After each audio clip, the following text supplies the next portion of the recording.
Escala en París, Braulio Moro. Bienvenidos a Escala en París, una emisión de Radio France Internacional en colaboración con la televisión France 24 en español. El pasado domingo 6, los mexicanos acudieron a las urnas en lo que son las elecciones más grandes en la historia de ese país. 15 gobernadores estuvieron en juego, la totalidad de la Cámara de Diputados, elecciones municipales también, en total más de 20,000 cargos que estuvieron en disputa. Esas elecciones sirvieron también para medir el grado de confianza que la población mexicana tiene en el actual presidente Andrés Manuel López Obrador, quien llegó a la presidencia en 2018, así como en su organización política, el Movimiento de Renovación Nacional Morena. Para hablar de esos resultados, de qué se espera, de cuáles son las perspectivas, saludamos aquí en nuestro estudio a Gaspar Estrada, director de el OPALC, el Observatorio Político para América Latina y el Caribe. Gaspar, bienvenido a esta Escala en París. Hola, Braulio, un gusto estar contigo y con tu auditorio. Gracias por acompañarnos. Gaspar Estrada, en estas elecciones el punto fundamental eran las elecciones a la Cámara de Diputados, 500 diputados de nivel federal, que además, hay que recordar, permitieron hasta el pasado domingo mantener al movimiento Morena y sus aliados políticos la totalidad, la mayoría absoluta, la mayoría calificada de ese Congreso. El presidente ha perdido con estas elecciones la mayoría, 43 diputados de distritos de proporción relativa han sido ganados por la oposición. Esto representa un golpe fundamental para la política del presidente López Obrador. Bueno, yo creo que hay que poner las cosas en su contexto. Efectivamente, estas elecciones de medio mandato significaban un referendo sobre la acción del gobierno de López Obrador. Yo creo que los resultados son un poco, digamos, se pueden contrastados en el sentido que, por un lado, efectivamente, el número de diputados de Morena disminuye y esta mayoría calificada desaparece, es decir, será más difícil ahora, a partir de ahora, para el presidente López Obrador poder aprobar reformas constitucionales si no tiene el apoyo de algunos diputados de otros partidos por fuera de su coalición.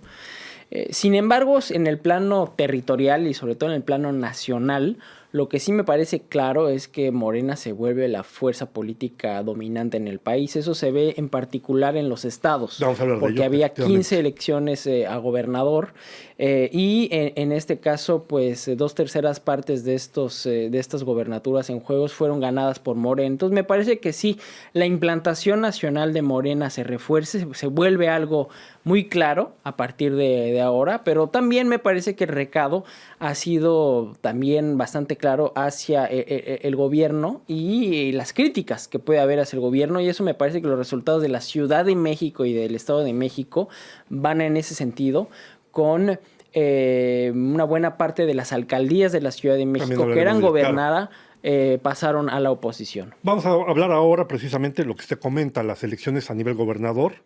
Estaban en juego 15 gobernaturas. Yo recuerdo que México es una federación, hay 31 estados más la Ciudad de México. Cada estado elige su gobernador, en este caso era la mitad de los gobernadores que estaban en juego. Con los resultados que conocemos hasta el día de hoy, Morena, el Movimiento de Renovación Nacional, es decir, la organización de López Obrador, reivindica la victoria en 11 de esos 15 estados. De una cierta manera gobierna la mitad o tiene el control de la mitad del país. ¿Cómo explicar precisamente que por un lado pierde la mayoría con sus aliados, insisto bien, con sus aliados en la Asamblea Nacional, en la Cámara de Diputados, pero logra mantener e incrementar sustancialmente la mayoría en las gobernaturas? ¿Cómo se explica esta contradicción, Gaspar Estrada? Pues no, yo creo que no creo que sea tanto una contradicción. Yo creo que más bien eso permite dar un testimonio de la implantación territorial de Morena, una realidad política que no se había traducido en realidades estatales porque no había habido elecciones. Yo creo que esto confirma el carácter realmente nacional del partido. Un partido que de hecho creció muy rápidamente porque su primera elección federal fue la elección del 2015, que ya había tenido buenos resultados, pero una elección donde era un partido esencialmente con algunas presencias regionales fuertes, sin embargo no era un partido de proyección nacional. Su presencia era esencialmente la Ciudad de México, el Estado de México, Guerrero, Michoacán, Veracruz, pero era difícil ir más allá de ello. Y estas elecciones del 21 lo que han demostrado es este enraizamiento de Morena en la política nacional. Estados, por ejemplo, como Sonora, Sinaloa, que nunca habían tenido gobiernos, se puede decir, de izquierda, pues van a tener esta alternancia. Colima, por ejemplo. Sin embargo, lo que sí me parece es que también existe esta decepción de los electores hacia Morena, y eso me queda en evidencia para mí en los resultados de la Ciudad de México, que es una ciudad que eligió a alcaldes de izquierda desde finales de los años 90. La primera alternancia se hizo hacia la izquierda, contrariamente a lo que pasó en el escenario nacional. Y eso me parece que sí es un recado, claro de los electores. Una de las cosas que ha llamado más mi atención, Gaspar Estrada, volveremos después sobre lo de la Ciudad de México, que efectivamente es fundamental para tener una lectura correcta más o menos de lo que ha sucedido en estas elecciones.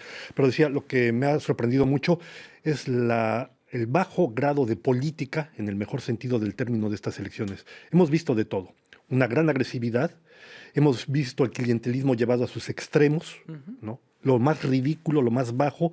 ¿Cómo se explica que finalmente dentro de los 21,000 candidatos, verdaderamente haya gente que uno se pregunta, pero ¿cómo es posible que hayan llegado ahí? Y sobre todo, sabiendo que había más de 700 millones de euros en juego, que es lo que distribuyó el Instituto Nacional Electoral para que esos candidatos hicieran campaña. Claro, me parece que ese es un elemento importante que hay que constatar y que hay que analizar. Es la degradación del discurso político en México y más generalmente en América Latina. Infelizmente, hemos pasado de discursos de ideas a debates bastante estériles, con mucha descalificación, pocas propuestas, y también lo que es el reflejo del debate político general en México, con un presidente que usa muy bien la plataforma de las conferencias de prensa para comunicarse con sus electores, pero que también usa esta plataforma para crear antagonismos y polarizar el debate público. Y al hacer este tipo de estrategia de comunicación, pues claramente es difícil que un debate tenga un nivel elevado y que sobre todo se puedan confrontar ideas. Aquí hay mucha polarización y esta campaña estuvo marcada por esa polarización, tanto de parte del gobierno como de parte de la oposición, y eso no es de buen augurio para lo que viene, en un momento en el cual pues hay problemas de crecimiento económico, con una violencia cada vez más presente. Lo vimos en estas elecciones. Una vez más hubo candidatos asesinados, hubo problemas de violencia política, y desde ese punto de vista pues no ha habido muchas soluciones que han sido realmente propuestas por estos miles de candidatos, y eso pues es algo triste para la democracia mexicana. Violencia política exacerbada, lo comentaba usted, más de 900 actos delictivos que fueron registrados oficialmente, más de 90 políticos asesinados, 36 aspirantes, 14 mujeres. El gobierno al final de cuentas decía, pero es muy poco. O sea, subestimó completamente esta situación. No es la más violenta de las elecciones. En las elecciones pasadas hubo más candidatos asesinados, pero es una gran señal de alarma que tendría que sonarle al gobierno. Me parece que sí. Infelizmente no es un fenómeno reciente. La violencia política en México, infelizmente, data de hace mucho tiempo atrás. Sin embargo, el gobierno debería tomar cartas en el asunto, ya sea protegiendo a los candidatos, en particular en elecciones locales, ¿no? Pero también asegurando el derecho a la información y el pluralismo. También ha habido muchos casos de periodistas asesinados, amenazados durante este último año y durante este proceso electoral. Y de nueva cuenta, si no se toman cartas en el asunto, si no se imaginan nuevas maneras de abordar estos asuntos, pues claramente vamos a seguir en lo mismo. Y eso infelizmente es algo que me parece que ha caracterizado el gobierno de López Obrador, que enarbola y defiende su idea de cuarta transformación. Sin embargo, lo que hemos visto en los últimos 3 años en México es mucha continuidad en la política económica. Inclusive a pesar de la pandemia, el gobierno no propuso una reforma fiscal importante para poder aumentar la recaudación pública o ir a los mercados internacionales de deuda para financiar políticas sociales, pero también continuidad en lo que tiene que ver con las políticas de seguridad, con un ejército cada vez más presente en las acciones de lucha contra el crimen organizado. Entonces, desde ese punto de vista, pues hemos visto poca originalidad en las políticas gubernamentales de las dos principales preocupaciones de los mexicanos. Se puede decir que ruptura no ha habido. Vamos a ver, porque el tiempo va muy rápido. Gaspar, usted ha comentado precisamente la situación de la Ciudad de México, un pilar que fue del movimiento Morena, del propio presidente.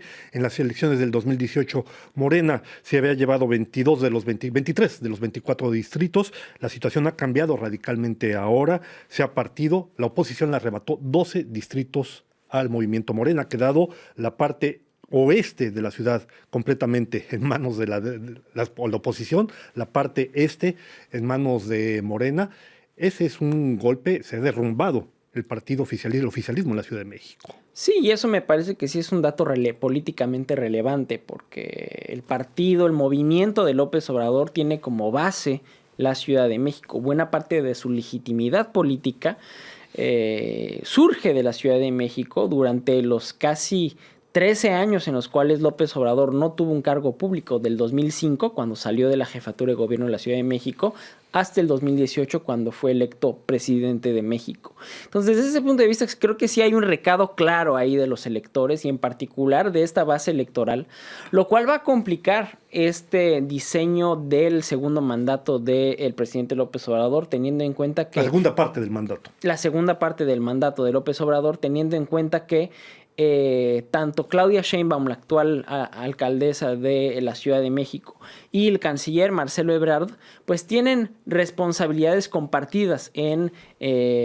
una parte central de esta campaña del 2021, que fue la caída, el derrumbe de una estructura del metro que causó conmoción en el país, y la responsabilidad es compartida, y como estos dos personajes son dos de los principales precandidatos a la presidencia, está claro que esto tendrá consecuencia política para Morena y para el presidente. Nos quedan 30 segundos, Gaspar Estrada.